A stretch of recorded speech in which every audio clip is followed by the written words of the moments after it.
Innal hamdalillah nahmaduhu wa nasta'inuhu wa nastaghfiruh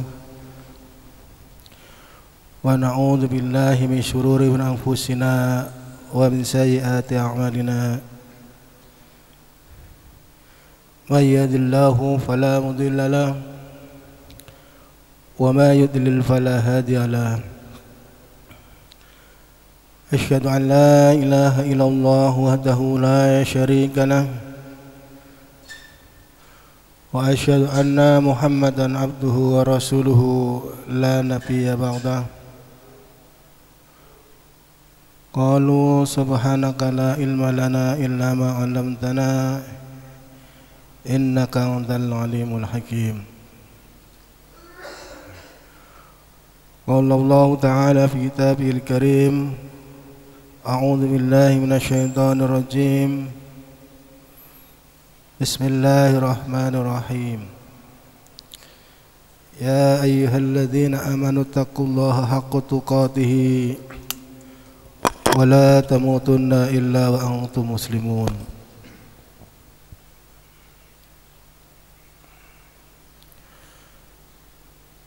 Shadaqallahul azim.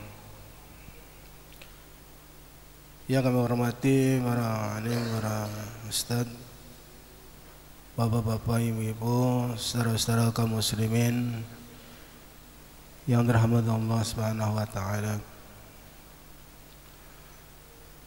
Syukur alhamdulillah kita panjatkan kehadirat Allah Subhanahu wa taala yang telah banyak memberikan nikmat kepada kita semua, terutama nikmat iman, nikmat sehat, nikmat sempat, sehingga pada sore hari ini kita bisa masih diberi kesehatan oleh Allah Subhanahu wa taala untuk melaksanakan ibadah puasa di bulan Ramadan ini, di tahun ini. Mudah-mudahan Allah Subhanahu wa taala memberikan pahala kepada kita yang berlipat ganda. Allahumma amin ya rabbal alamin.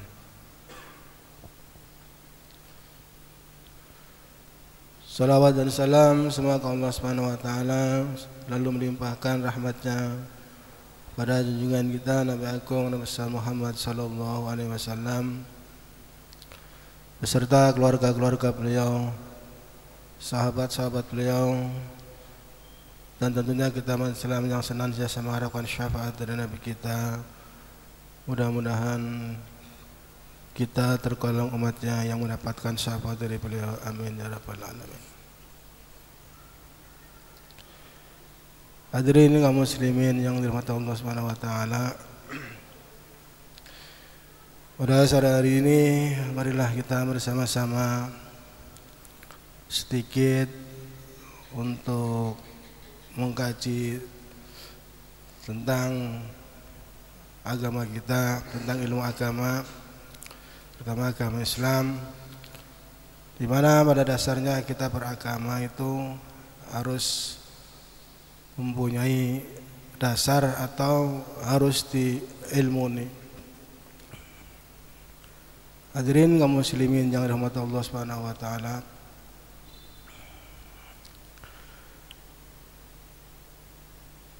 Di dalam kitab Mukhtaharul Al-Hadis Rasulullah sallallahu alaihi wasallam pernah bersabda yang diriwayatkan dari Imam Nasai melalui Ibnu Umar radhiyallahu an, innallaha ta'ala la yarda li abdil mu'min idza dhahaba bisafihi min ahlil ardi fasabaru wahtasaba bithawabim dzunal jannah, yang artinya sesungguhnya Allah Subhanahu wa taala tidak rela memberikan kepada hambanya yang beriman apabila kekasihnya dari kalangan penduduk bumi meninggal, lalu ia bersabar dan mengharapkan pahala darinya kecuali hanya surga. Hadirin kaum muslimin yang dirahmati Allah Subhanahu wa taala, dari penjelasan hadis ini, orang yang dikasihinya seperti anak, istri, keluarganya. Hadis ini menerangkan tentang keutamaan bersabar.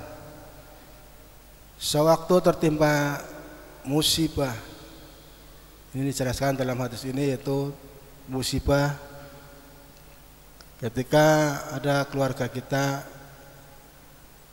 atau saudara kita atau orang tua kita, bapak ibu kita, anak kita dipanggil oleh Allah Subhanahu wa taala. Hadirin bapak ibu yang dimuliakan Allah Subhanahu wa taala, sehingga perintah Rasulullah sallallahu alaihi wasallam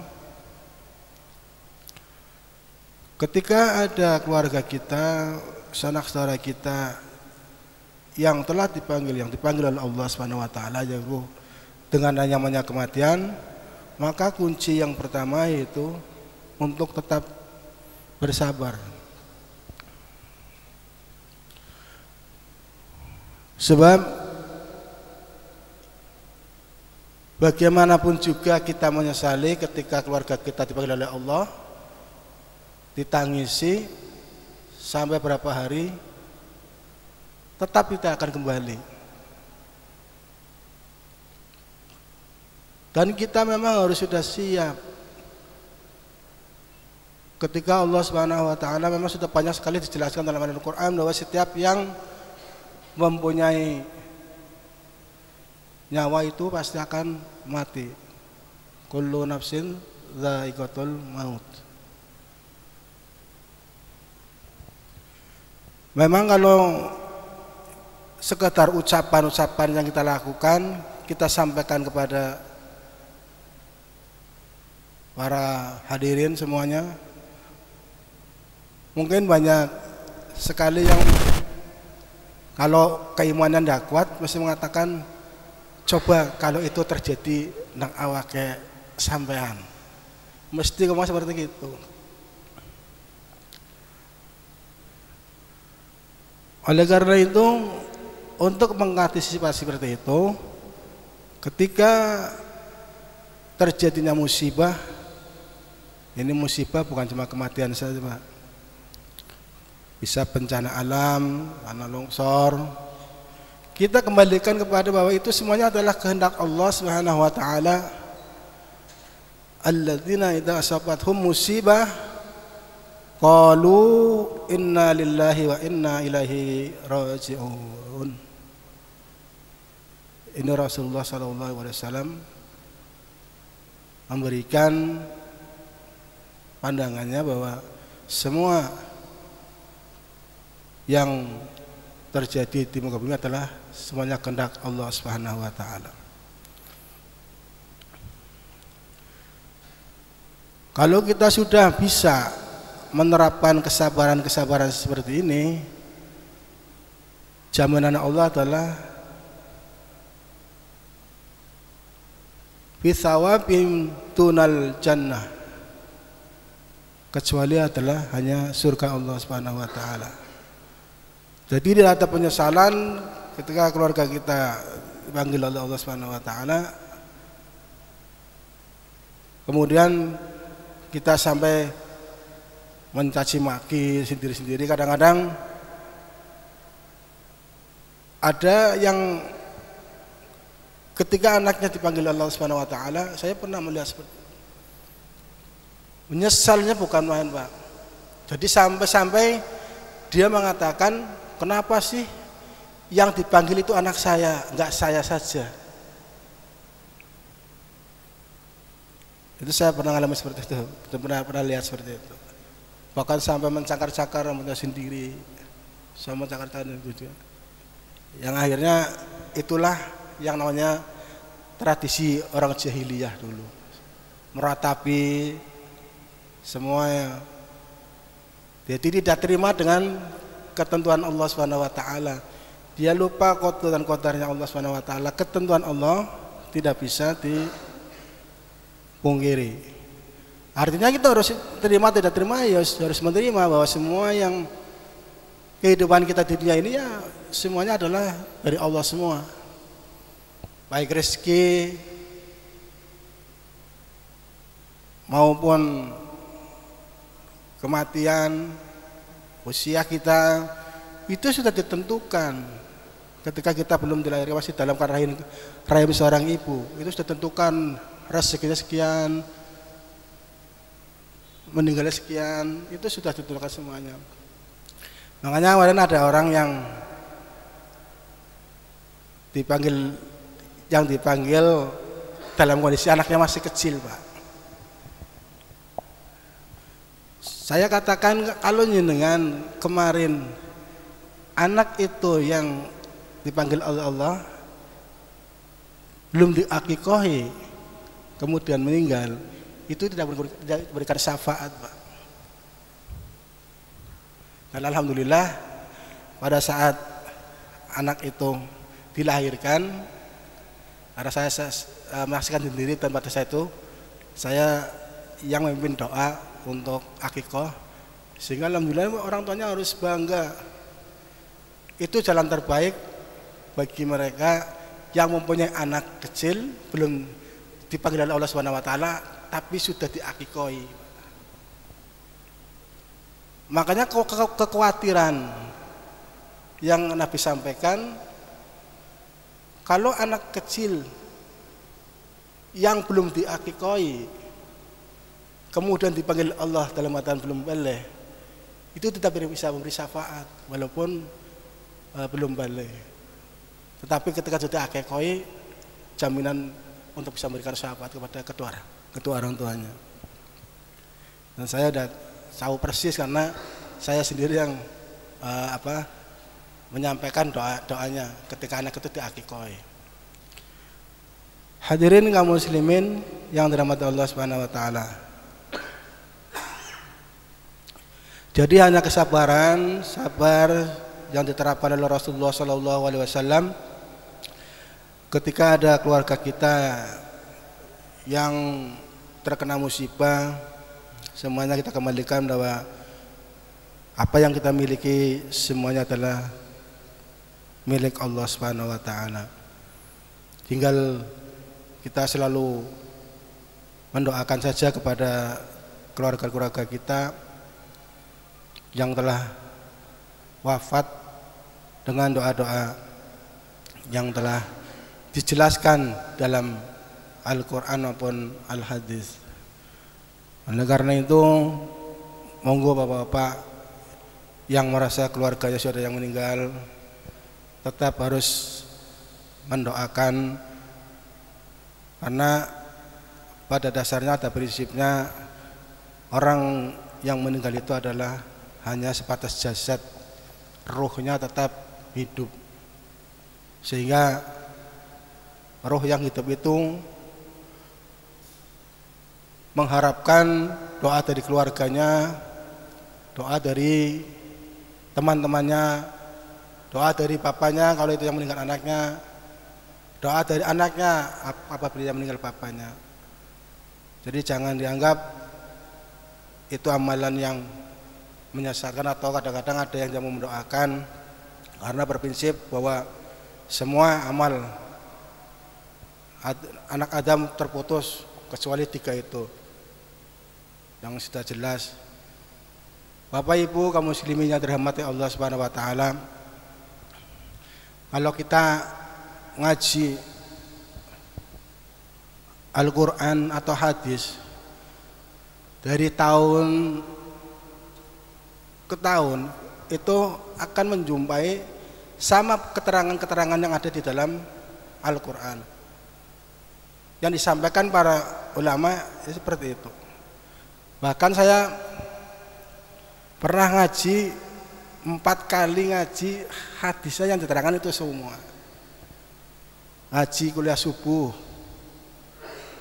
di Masjid Agung Kota Tegal, cerita hadis itu yang amalan Adam itu tidak akan putus semua kecuali 3 perkara itu: sedekah jariyah, amalan soleh, amalan solehah. Ngaji di Atuha, kuliah Atuha sama keterangan seperti itu. Ada hadis itu 4 kali begitu sholat taraweh ada ini apa kuliah 7 menit ada di situ. Karena memang yang namanya hadis juga harus ulang-ulang, sehingga kalau itu ulang-ulang, wong namanya manusia ya Pak, kadang-kadang lupa, dielingnya aja kadang-kadang lupa, sehingga jangan menjadikan dengan bosan. Misal ada yang menerangkan, misalnya Pak Haji Ahmadun, mari menerangkan masalah Quran. Nanti jangan kalau misalnya ngaji dengan orang lain, bisa ketemu dengan apa yang sama keterangan dengan Pak Haji Ahmadun. Nah itu memang ya yang namanya ngaji seperti itu. Dengan mubalah yang sama dengan ustadz yang lain itu sama, misalkan dia menggunakan tafsir Munir atau menerangkan masalah Al-Hikam, menerangkan masalah kitab Imam Ghazali, Ibnu Katsir dan lain sebagainya, itu juga akan sama. Nanti bisa ketemu dengan, walaupun cara menyampaikannya mungkin berbeda dengan yang sudah betul-betul mahir dalam menguasai misalkan tafsir Ibnu Katsir misalnya atau tafsir Al-Ibris, itu kan akan berbeda. Makanya semua ulama atau ustadz tidak semuanya itu menguasai keseluruhan. Jadi ada ustadz yang menguasai masalah fikih, ada ustadz yang menguasai tarbiyah dan lain sebagainya, atau yang menguasai masalah ilmu falak. Memang sih pada dasarnya bisa semua, cuman ada kelebihannya. Ada kelebihannya cara menyampaikannya. Tentunya kalau basisnya mereka ada ilmu masalah ilmu tafsir Al-Quran atau tafsir ilmu hadis, ya tentu akan berbeda cara menafsirkannya dengan belajar fikih. Padahal tahu kalau dia nyampaikan juga bisa. Tetapi tetap ada perbedaannya dalam menyampaikan, karena semuanya adalah mempunyai kebiasaan sendiri-sendiri yang mempunyai kebiasaan yang memang dia pelajari, hanya faknya seperti itu. Di pondok pesantren di pondok pesantren sama, ada pondok pesantren yang mengacu masalah kitab kuning. Nah itu nanti rujukannya juga kitab kuning semuanya.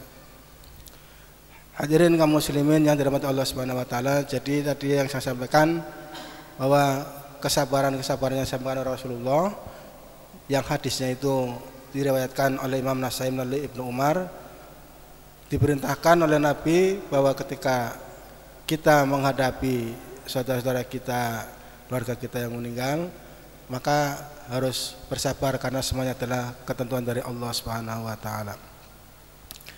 Hadirin kaum muslimin yang dirahmati Allah Subhanahu wa taala. Ada sebuah hadis lagi. Hadis ini yaitu tentang syarat diterimanya amal.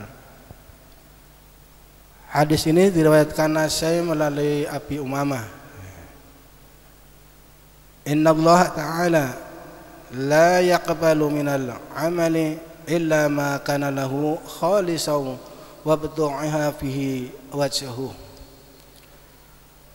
Sesungguhnya Allah Subhanahu wa taala tidak mau menerima amal seseorang kecuali amal perbuatan yang diikhlaskan karenanya dan diharapkan untuk mendapatkan pahala dari Allah Subhanahu wa taala.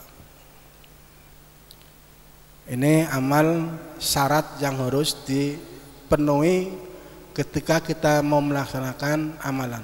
Bentuknya apa saja, semuanya harus lillahi ta'ala. Ini menurut keterangan hadis ini. Syarat yang menentukan bagi diterima suatu amal, terutama amal kebaikan, ialah ikhlas karena Allah Subhanahu wa taala dan mengharapkan pahalanya bukan karena riya atau pamer atau tujuan yang lain. Sehubungan dengan itu, Allah Subhanahu wa taala berfirman yang artinya, katakanlah sesungguhnya aku diperintahkan supaya menyembah Allah dengan memurnikan ketaatan kepadanya dalam menjalankan agama, dan aku diperintahkan supaya menjadi orang-orang pertama berserah diri kepadanya. Surat Az-Zumar ayat 11. Bapak Ibu kaum muslimin yang dirahmati Allah Subhanahu wa taala, jadi semua amal ibadah kita, baik sholat kita, tadarus kita, sedekah kita, sedekah kita, harus semuanya didasari rasa ikhlas. Untuk mencapai ikhlas memang agak sulit, karena kalau yang namanya ibadah sholat itu mungkin bisa dilihat orang, apalagi kalau kita menjadi imam, wajahnya difase-fasekan sehingga timbul yang namanya riya. Begitu juga dengan sedekah.